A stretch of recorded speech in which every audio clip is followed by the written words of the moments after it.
¿Qué tal amigos? ¿Cómo están? Yo soy su amigo Kinete. Regresamos en esto que es Zona Geek. Y para esta ocasión tengo dos invitados que son... Roxana, Rafa. Y en esta ocasión vamos a hablar sobre las series de los 80s y los 90s. Así que, ¡comenzamos!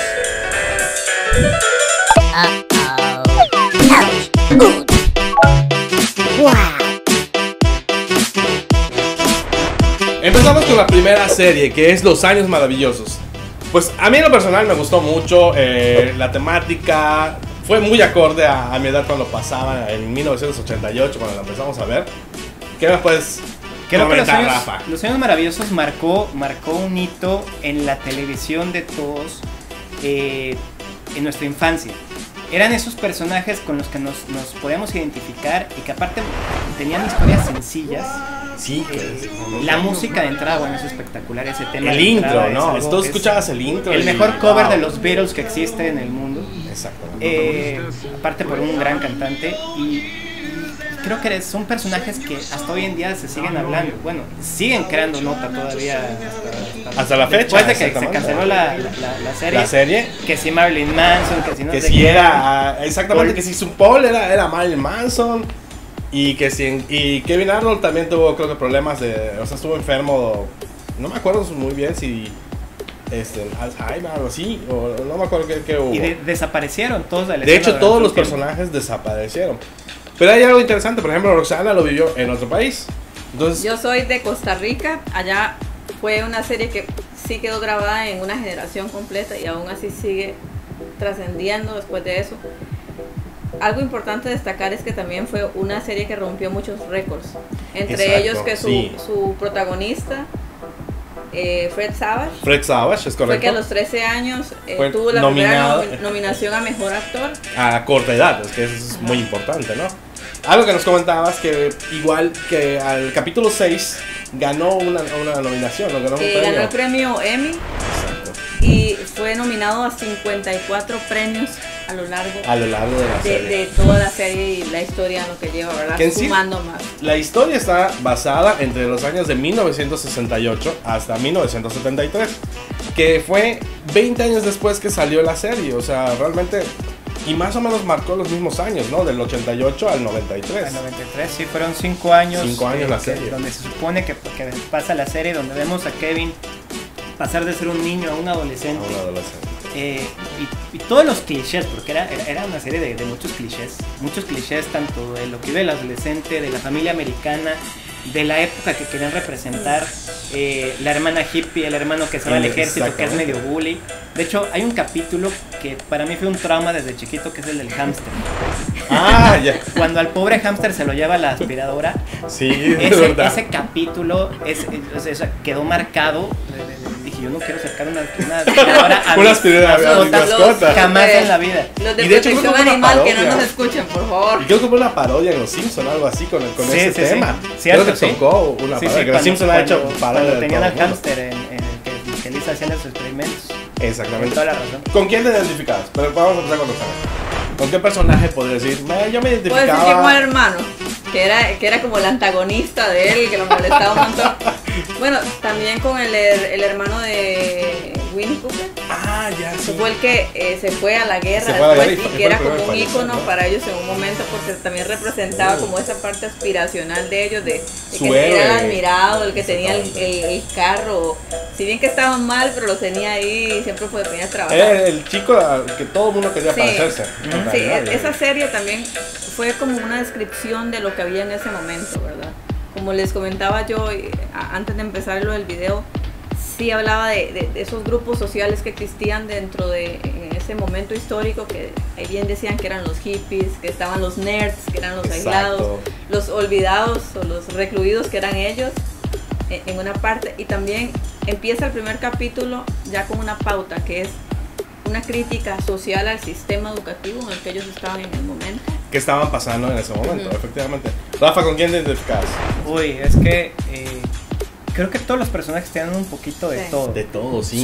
Son esas etiquetas al estilo Estados Unidos, ya tan marcadas, que hoy estamos en una sociedad que es una mezcolanza ya de todas esas etiquetas. Entonces, es un poco la parte, digo, porque hablando de estos temas, pues todos venimos como de un trasfondo geek, que en esas épocas lo geek no era popular. Exacto, era como completamente rechazado. Entonces era un poco más con Paul en ese sentido, pero también esa apertura a la niñez que había en ese momento de poder salir a jugar a los parques, hacer todo eso. Que era un entretenimiento sano, ¿no? Exactamente, y lo vivían los tres personajes incluso. Entonces, también la parte hippie, cuando uno se volvió un poco medio rebelde, que iban explorando las diferentes etapas y todo, conforme, ¿no? O sea, conforme uno va creciendo, a lo mejor va agarrando un poquito de cada uno de los personajes. Excelente. Entonces, ahí es lo que creo que hace bien la serie con eso. Entre las series de los 80s y 90s, ¿cómo la calificamos? A mí, yo le doy 5 estrellas. Ah, sí, Los Años Maravillosos, Sí, esa quedó marcada en la Si no la han visto, búsquenla. Claro. Está excelente. Vamos con la segunda serie, La Niñera. ¿Qué podemos decir yo? Moría de risa todo el tiempo. Ahí hablo yo. Habla. A mí La Niñera fue una de las que más me enganchó, porque aparte de que toca muchos temas de feminismo, que en esa época estaba bastante estereotipado lo que debía ser la mujer, y más la mujer ubicada en un entorno de clase alta. Que te tienes que casar y tienes que ser esto, claro, y tienes que, la y ella estaba rompiendo estereotipos. La imposición de la tradición familiar, sí. Exactamente. Y ella, al ser judía, todavía tenía más presión de cumplir eso. Pero lo que más rescato yo de esa serie fue que ella, al entrar en una familia rica, lo que empezó a hacer es quebrar un poco lo que debía ser la felicidad, porque todo lo veían en cuestión de riqueza, en el dinero, en el estatus. Y ella empezó a desordenar la familia, hacer que la hija de cierta manera romper esquemas que tenían estipulados por una familia tradicional inglesa, ¿no? Por la apariencia que tenían que dar, y simplemente ella los fue modificando, hacerlos que les diera menos pena que vivieran, y al final es así como conquista. Exacto, como conquista al principal. Yo lo que más me encantaba de la serie es la rivalidad que tenían Niles y CC. Sí. Eran formidables. De hecho, hay recopilaciones de videos cuando están todo lo que se decía. Y es como la relación de kinder del niño que llega y le jala las trenzas a la otra. Es que me molesta. No, es que le gustas, porque al final terminan casándose. Al final terminan en amor. Pero a mí eso me mataba de la serie. Digo, toda la serie me encantaba. Pero sí, lo que es la rivalidad de CC con Niles. No, y esa serie yo creo que también era de ese tipo de sitcom de comedia pura, que era todavía permitida para niños, porque estaban los sitcoms en esa época que empezaron a hacer Seinfeld, por ejemplo, que más adelante hablaremos de ella, ya era para más adultos. Pero para los que estábamos todavía niños en esa época, era La Niñera, era de las pocas que podíamos ver sin que los papás se enojaran o sin que fueran los vecinos a hacer recolección de firmas para que la quitaran. Para que la quitaran, como nos pasó con muchas series. Pero en sí, como tú dices, era un entretenimiento sano y era un humor sano, blanco. O sea, no había connotaciones sexuales, o si eran muy leves, muy disfrazadas. La abuela Yeta. La abuela Yeta era la connotación sexual que tenía nada más. La abuela Yeta era la abuelita que todos quisiéramos ser. No tener, ser. En algún momento. Que nada le importa, que llega y ya se deshace y todo. O sea, ser señil es cool para la abuela Yeta. No, el capítulo tiene su aventura amorosa en la casa de los Sheffield. Estuvo fabuloso. Queda grabada. Eso, algo que yo no conocía era que una de las productoras de esa serie había sido la misma Fran Drescher, es correcto. Junto con el ex esposo de ella, que tenían una empresa. Una empresa que se llamaba High School Sweetheart, exactamente, sí, ese es correcto. Porque ellos se habían conocido justamente en donde estudiaban. En la escuela, sí. Sí. Y ya tiempo después, varios de los personajes que estaban en la serie eran personajes o nombres de la familia de Frank. De Frank, es correcto. A esta serie, ¿cuántas estrellas le damos? ¿Rox? 4.5. Yo 4.5, porque tanto en inglés como en español la voz era insoportable. Sí, es que ese es era Fran, característico de Fran Drescher, ¿no? Era Fran, pero sí, de repente había gritos que uno decía, ay, como que sí, ya duele el oído. Yo 5. Yo Sí. Seguimos con la tercera serie, que es productor Alf. Alf es el rey de la comedia. Sí. No hay mejor extraterrestre en la historia que Alf. Sí, la verdad que sí, te voy a esperar todo lo que vaya a decir de Sockmoney, de Willy, porque le hacía la vida imposible a Willy. Bueno, ¿qué es lo que significa Alf?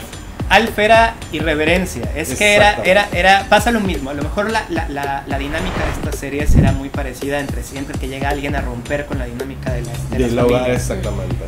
Pero la irreverencia de Alf era algo único, la personalidad, y a lo mejor la voz que le dieron en español también influía mucho a darle esa personalidad con esa voz grave, los chistes, el querer estar comiendo al gato, esa necesidad de querer salir al mundo y tener que estar encerrado, que yo creo que es algo que hacía que sintieras todavía más empatía por el personaje. Sobre todo que como que yo creo que en ese momento todos querían ser Alf, porque querían ser irreverentes, como tú dices, querían darle el sazón a la familia, no ser tradicional, y hacer en mi familia creo que hay como 2 o 3 por ahí, pero bueno.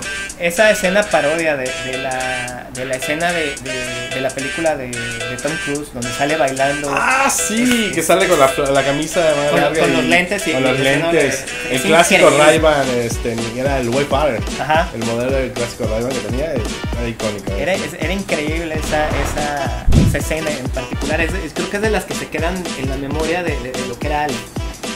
Después quisieron hacer otras cosas, hubo una serie animada. No, la serie animada no tuvo. Y la película, con que terminaron la serie, a mí en lo personal me dejó un mal sabor de boca. O sea, ahí sí, en la película, como quisieron terminar la serie, la terminaron como de golpe, de que ya atraparan a Alf. Sí, eso fue como una sorpresa para todos, porque no era lo que esperaban. Estaba muy bien llevada y hasta el final, con lo que sucede. No sé si alguien se pueden decir spoilers, porque a estas alturas todavía hay gente que la va a pensar. El spoiler es la primera semana de que salió y ya lleva quién sabe cuánto. Ya lleva muchos años que haya salido. Bueno, los militares se los llevan y eso para muchos fue algo traumático. Sí. Porque sí generó mucha empatía con los que lo vimos y todavía esperábamos más y ahí quedó.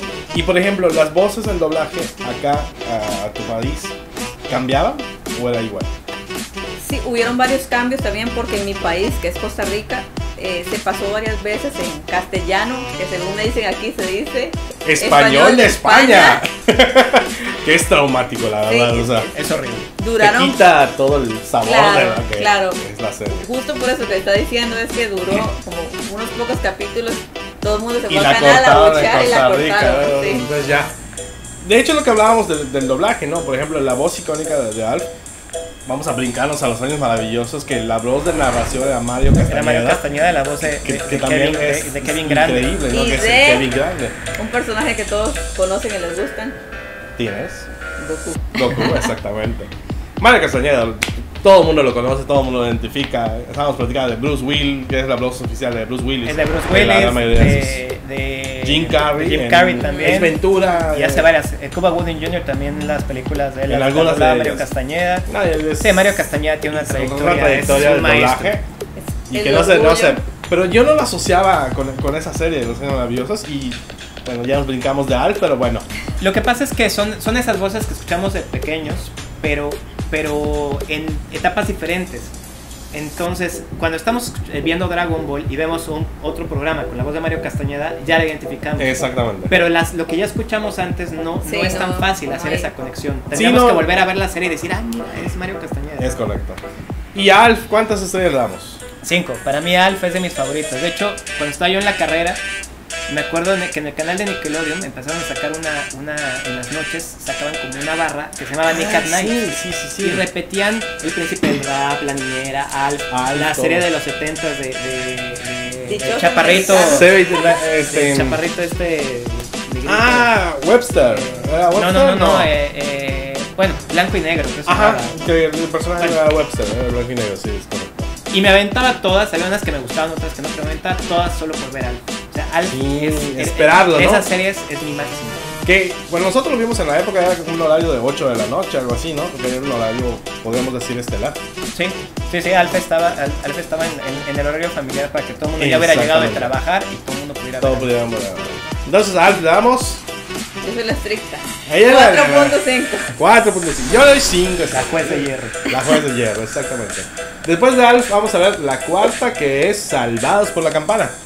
Que fue bastante significativa. Salvados por la Campana, a mí, yo sí la vi, me acuerdo, las primeras temporadas, ya después cuando empezaron a sacar películas y todo eso, las películas yo no vi ninguna, la verdad. Yo vi la de Hawái, creo, y ya. No me acuerdo haber visto. Pero es que salía Tiffany Ortiz en el bikini. Claro, había que ver a Kelly Kapowski en bikini. Claro. Yo me acuerdo que en ese momento era como el crush de todas las personas. De todos. De todos en general. Sí, las mujeres también, yo me acuerdo que trataban de peinarse y todo para simularla a ella. Para muchos que vimos Salvados por la Campana y después vimos en la película de la que hizo Danner, ¿cómo se llama? Ay, se me fue el nombre. Showgirls, exactamente. Fue un cambio completamente enorme. Yo o sea, creo que al que mejor le ha ido de todos ellos es a Mario López. El que se ha mantenido haciendo cosas. El que le hace Zack, no recuerdo ahorita el nombre, él sale en algunas series y sale haciendo cosas. Stretch fue el que se lo llevó. Ya no sale nada. No, el cuate estuvo metido en drogas, creo que en un intento de asesinato o algo por el estilo. No, ese fue el que sí de hecho, hace poco hicieron en Saturday Night Live un remake. Y el único que no salió fue Screech. Sí. Salieron todos, salió y ¿es Lisa Kudrow? No, Lisa Kudrow es de Friends. Ok, estoy confundido. No, es que han habido varios. Fue ya le digo, Jimmy Fallon fue el que hizo de Saved by the Bell hace poco. Que incluso salía el director ya todo gordo. Ah, sí, es verdad. Fue Jimmy Fallon. Sí. Y no me acuerdo si fue él o fue Jimmy Kimmel el que hizo de Friends. Hizo otro de Friends, pero de Saved by the Bell fue Jimmy Fallon. Sí, cierto, fue Jimmy Fallon, es correcto. Salvados por la Campana, yo pues sí lo veía, no fui tan fan. Yo sí, las primeras temporadas sí. Pero yo le dejo un 4 porque yo creo que si lo viera hoy no me gustaría. No te gustaría, exactamente. Yo como que era muy estereotipado. Y sí entretenía. Light, tal vez un poco light, no era como Los Sueños Maravillosos que abordaba temáticas demasiado, un poco exactamente, era como más punk, o sea, el mismo tema, las aventuras las que se hacían entre ellos. Pero era como todas esas series. Creo que esa fórmula de serie se ha seguido llevando en muchas series hasta ahora. Porque después incluso Boy Meets World, que era con el hermano de Fred Savage. Ajá, sí. Era lo mismo, era la vida durante la secundaria, prepa, high school. Y es una dinámica que simplemente van modernizando. Sí, en esa época creo que Saved by the Bell llamó mucho la atención. Sí. El pimpollo. Sobre todo. Pero, yo creo que lo que más pero sí creo que no fue algo que tampoco perdurara durante las generaciones. No fuera tan icónica, yo creo. No. Pero sí, era entretenida. Para nuestra generación sí, pero para las siguientes ya no se continuó nada más. Eso sería algo que pasaba sin relevancia, ¿no? Sí. ¿Cuántas estrellas le das? 4. 3.5. Yo 3. Ahí sí me vi mal. Yo 3, ahí sí le doy un poquito más. Vamos con una que creo que sí es más relevante, más significativa, que es el príncipe del rap, famoso, Will Smith. Fue el lanzamiento de Will Smith. Fue el lanzamiento de Will Smith, y ahí lo conocimos.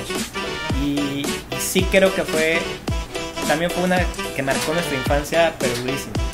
Sí, sobre todo el tipo de comedia que él expresaba, que se daba a conocer en esa época. Como tú bien dices, ahí conocimos a Will Smith, ahí vimos su capacidad actoral o de comedia. De comedia, más bien, porque el actoral no era tan bueno. De comedia, vamos a dejarlo en comedia, ¿no? Pero... Perdón.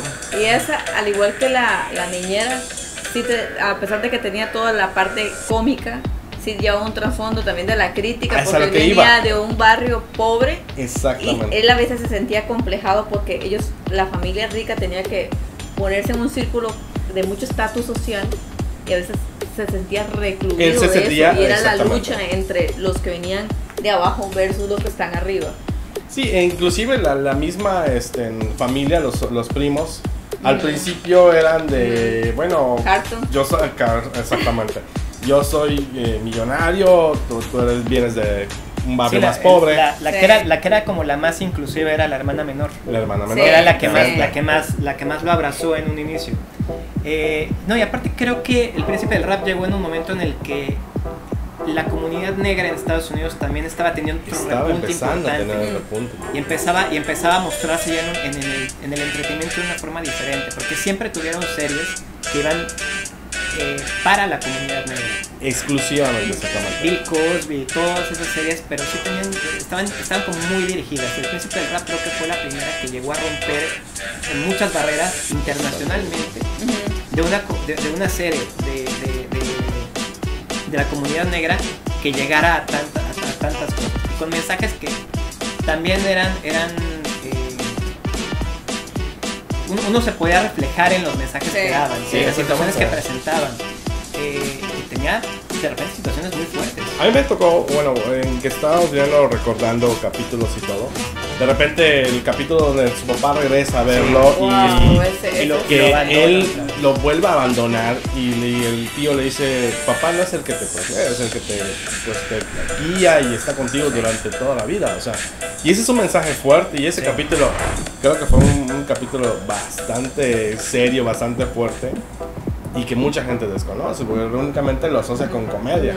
Y tenían un trasfondo. Y ese tipo de capítulos son los que muestran la evolución de los personajes. Porque en una comedia es difícil darle una evolución a un personaje, como que la comedia se queda igual. Se estanca hasta cierto punto. Tiene que ser muy progresiva, pero ahí es donde ves qué tanto se han fortalecido los vínculos entre ellos. Y ese abrazo que se da al final, sí, la verdad es muy significativo. El tío Will. Sí, el tío Bill, no me acuerdo bien el nombre.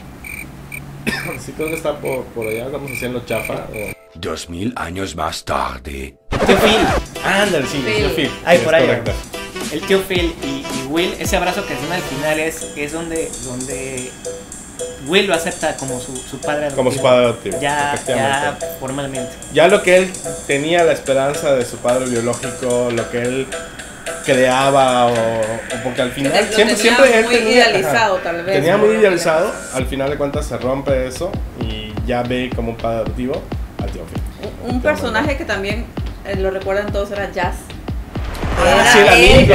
Era el amigo. Sí. Él sí tal vez hacía ciertos comentarios de que porque soy negro y él mismo se quitaba. Se hacía. Era como meter ahí el tema de la comunidad negra dentro de Estados Unidos y él mismo hacer crítica de lo que estaba viviendo. Que bueno, creo que hasta la fecha hay como que ciertas parodias de que de repente entre los mismos de la gente negra se hacen como que bromas de que es que no, eres negro, o sea, y que uno fue como la película de ¿Dónde están las rubias?, ¿no? Que dicen, no, eres negro, le dicen, pero bueno. Y esa escena yo creo que todo el mundo la recordamos cada vez que esperábamos que Jazz saliera volando por la puerta.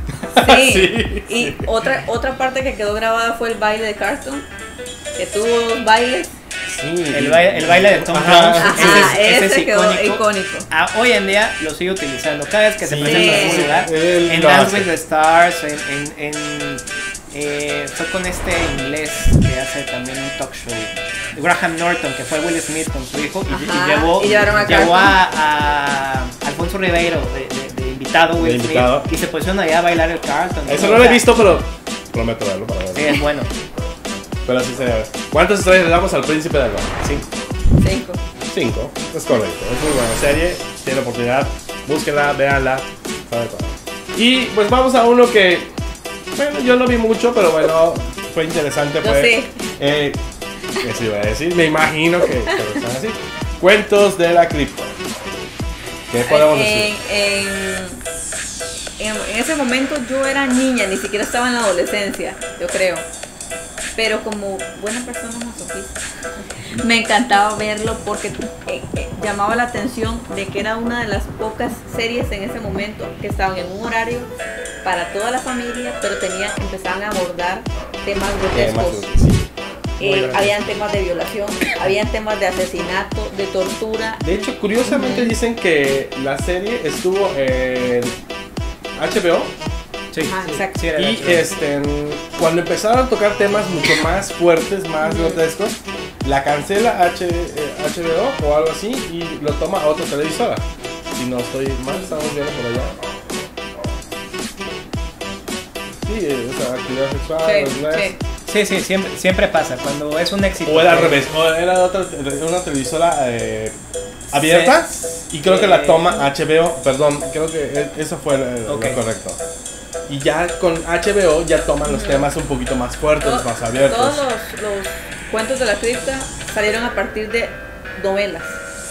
Y esas novelas fueron las que digamos, el personaje que ponía la calavera, que ponía a contar la calavera, historia, era como por capítulos. Aparecía exactamente Sí, por y capítulo. al final de cada capítulo lo que dejaba era como la enseñanza de que si te portas mal, andas por malos pasos, vas a terminar como X persona. Sí, sí, tenía una moraleja, ¿cierto? Sí, Al final siempre todas tenía la moraleja. las historias. Yo creo que la que más me acuerdo, porque también yo estaba muy pequeño y las veía ahí como que entre a veces y a veces no, el del pintor que hacía sus cuadros con sangre de sus víctimas. Ah, ya, Mataba a las Sí. personas y con la sangre Sí. hacía sus cuadros. Y todo el mundo decía que era un rojo, que cómo ¿Cómo lograba ese rojo lograba la tan intensidad de profundo. ese rojo, exactamente. Y era con sangre. En los primeros capítulos lo que trataron era una tortura en la silla eléctrica. Ah, Y era sí, también sí, porque sí. en ese momento, justo cuando la pasaron en Estados Unidos, había un movimiento en contra de En eso. contra de la pena de muerte. Exacto, entonces sí causó mucha polémica uno de los primeros Uno de los capítulos de primeros Cuentos desde la capítulos, cripta. Yo me acuerdo que Kino fue televisión abierta como lo fue Príncipe del Rap o otras series que fueron en el canal 7 o fueron en el canal 5 que son a nivel nacional. Yo creo que eso lo veíamos acá en una televisión local, que de repente pasaban un capítulo y como cada año pasaban otro. Vi pocos capítulos, eran muy interesantes, pero no me enganché, no me hice así como que Yo, boom. uno de los peores sustos que me he llevado en mi vida fue una vez que estaba yo invitado en una casa. Íbamos a pasar el fin de semana y entramos, mi amigo en ese momento y yo teníamos 15 años, una cosa así. Entramos al cuarto donde nos iba a tocar dormir y de repente abrimos el closet y vemos una figura esquelética adentro del closet sentado en una silla. Wow. Pegamos un grito, pero como si era en serio, un fantasma. Y a la hora que prendimos la luz, en la casa tenían un muñeco en tamaño real del Lo que era el narrador. el que era el de narrador Cuentos de de No es la cierto. serie. Pero tamaño real. No sé si lo tenían para Halloween, para qué lo tenían, pero era Pero- robótico y todo. la- Sí. Ok, perfecto. En esta, ¿cuántas estrellas le damos? Yo le doy 2.5. Yo por ahí, yo igual, no tuve mucho clic. 3.5 le doy yo. Perfecto. Bueno amigos, este fue un video más de Zona Geek. Por favor, Roxana, tus redes sociales, si nos puedes compartir. En Facebook, Roxana Veo Arts, y en Instagram, Roxana Veo_Arts. Perfecto. En el caso de Rafa, por favor, con Roxana. Conmigo. O su representante. Y pues en mi caso, estamos en el Face como Zona Geek. En Instagram estamos igual como Kineti. Y pues no se olviden suscribirse al canal, darle a la campanita, compartir en todas las redes sociales. Vean los videos, por favor, los estamos retomando nuevamente. Y esto fue Zona Geek. Así que nos vemos hasta la próxima. Adiós.